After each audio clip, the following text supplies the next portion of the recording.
বাংলাদেশ এবং সিঙ্গাপুরের ম্যাচটি 10 জুন এই জাতীয় স্টেডিয়াম ঢাকায় অনুষ্ঠিত হবে এবং আমি স্টেডিয়ামের এখন শেষ পর্যায়ে কাজ। ঘাস বসে গেছে, ঘাস প্লেনও করা হচ্ছে, ডিজিটাল বোর্ড বসেছে এবং আমরা দেখতে পাচ্ছি যে 18,300 টিকিট অনলাইনে ছাড়া হবে।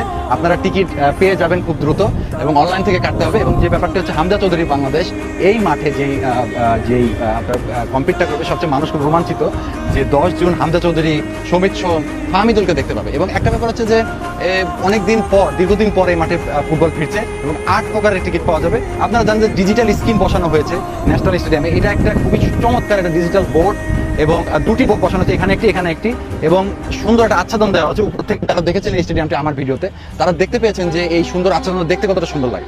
এবং আমার কাছে মনে হয়েছে যে মিরপুর স্টেডিয়ামে ডিজিটাল বোর্ড বসানো হয় না, কিন্তু ফুটবল ফেডারেশন এই ডিজিটাল বোর্ড এনে বসানো হয়েছে। মনে হচ্ছে যে আন্তর্জাতিক ম্যাচের যে সম্মান, যে ভাবগম্ভীর্যতা পুরোপুরিটাই এই স্টেডিয়ামে রয়েছে। এবং যেই কিছু সমস্যা নিয়ে কথা ছিল, ঘাস নিয়ে সমস্যা ছিল, ঘাসের সমস্যার সমাধান হয়েছে, ডিজিটাল বোর্ড হয়েছে, আচ্ছাদন হয়েছে ডিজিটাল। তারপরে আপনার প্রেস বক্স, আমরা প্রেস বক্সটা বসে গেছে এখানে।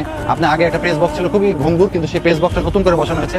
প্লেয়ারদের বসবে যে টেন্ট, সেই টেন্টেও নতুন চেয়ার বসে যায়। প্রতিটি জায়গায় রং, মাধুর্য এবং সৌন্দর্যের লক্ষণ আমি দেখতে পাচ্ছি। এবং একটা ব্যাপার হচ্ছে যে বাংলাদেশ এই ম্যাচ জিতবে আশা করি, এবং বাংলাদেশ হামজা চৌধুরীর দেশের মাটিতে প্রথম ম্যাচ হামজা চৌধুরী জিতবে এবং বাংলাদেশকে এশিয়ান কোয়ালিফাই বাছাই উত্তরে সামনে নিয়ে যাবে। আমরা জানি যে পরের দুটি ম্যাচ, একটি হংকংয়ের সাথে সেটি এম এ আজিজ স্টেডিয়ামে হবে এবং সিলেটের সাথে ভারতের অ্যাওয়ে ম্যাচটি রয়েছে এই বছরে। তো সব মিলিয়ে আমার কাছে মনে হয় যে স্টেডিয়ামে যেভাবে সুন্দরভাবে করা হয়েছে সময়ের মধ্যেই।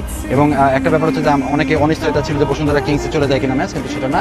10 জুন বাংলাদেশ এবং সিঙ্গাপুর এই মাঠে ফাইট করবে এবং হামজা 2 অথবা 3 তারিখে আসবে। 4 তারিখে একটি প্র্যাকটিস ম্যাচ আছে এই মাঠে। 4 জুন একটি প্র্যাকটিস ম্যাচ এই মাঠে রয়েছে, সে মেবি ভুটানের সাথে। এবং সেই ম্যাচটিতে প্র্যাকটিস করার পর তারপরে 10 জুন বাংলাদেশ অরিজিনাল ম্যাচ খেলতে নামবে। আপনারা জানেন যে ঈদের মধ্যে পড়েছে, কিন্তু তারপরে আমি আশা করি যে হবে। এবং আমি দেখছি যে এখানে ঘাসগুলো খুব চমৎকার লাগানো হয়েছে এবং খুব লেভেল প্লেইং, এবং একটা জিনিস আমি ধরে দেখছি খুব সুন্দর এবং খুব সুন্দরভাবে করা হয়েছে। এবং আমার কাছে মনে হয় যে এর চেয়ে ভালো, বাংলাদেশের মাটিতে এর চেয়ে ভালো স্টেডিয়াম আর সম্ভব না।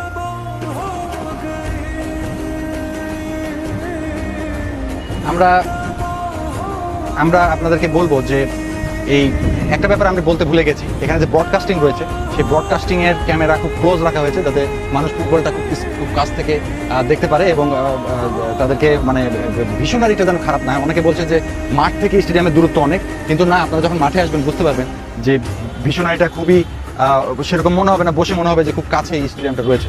এবং একটা ব্যাপার হচ্ছে যে এই স্টেডিয়ামে যেই ধরনের আপনার 8 রকম বক্স রয়েছে, এখানে ভিআইপিরা বসতে পারবে। ওখান থেকে একটা ভীষণ একরকম, এপাশ থেকে ভীষণ একরকম, খুব চমৎকার একটা পরিবেশ আমার কাছে মনে হচ্ছে। এবং আমার কাছে মনে হয় যে হামজা চৌধুরী তার দেশের মাটিতে জয় দিয়ে যাত্রা শুরু করবে।